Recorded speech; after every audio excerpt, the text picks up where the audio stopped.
क्या संदेश देना चाहेंगे?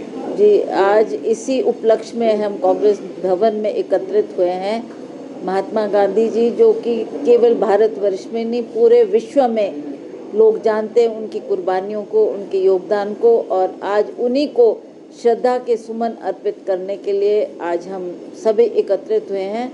हमारे लाल बहादुर शास्त्री जी, जिनका जन्मदिन भी आज 2 अक्टूबर को ही पड़ता है, उन्होंने जो हमें एक संदेश दिया पूरे भारतवर्ष को, जय किसान जय जवान का नारा उन्होंने दिया था, और जो संदेश दिया हम आज युवाओं से भी अपील करते हैं कि उनको अपना आदर्श मानकर हमें आगे प्रेरित होना है उनके शब्दों से, और देश को बहुत आगे ले जाने की ज़रूरत है।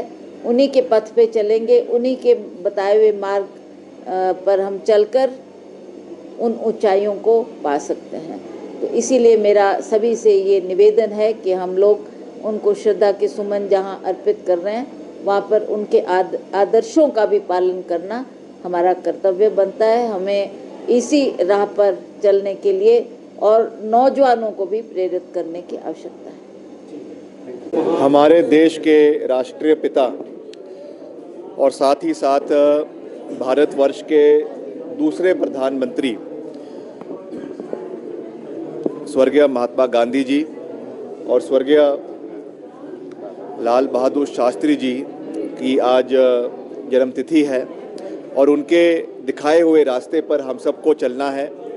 उन्होंने जिस भारत की कल्पना करी थी, जिस आज़ाद भारत को आगे ले जाने की उनकी एक परिकल्पना थी, आज भी 75 साल बाद हमें उन्हीं के दिखाए हुए रास्ते पर आगे चलने की आवश्यकता है। और जो भारत ने एक अलग आज एक पहचान पूरे विश्व के अंदर बनाई है, मैं इसके लिए खास रूप से जो है वो महात्मा गांधी जी और हमारे देश के जो प्रथम प्रधानमंत्री थे स्वर्गीय जवाहरलाल नेहरू जी, जिन्होंने नॉन अलाइनमेंट ट्रीटी को शुरू किया, आज उसी की वजह से 75 साल बाद भी भारत को एक अलग रूप से पूरे विश्व के अंदर देखा जाता है, जो हमारे लिए बहुत गर्व का विषय है।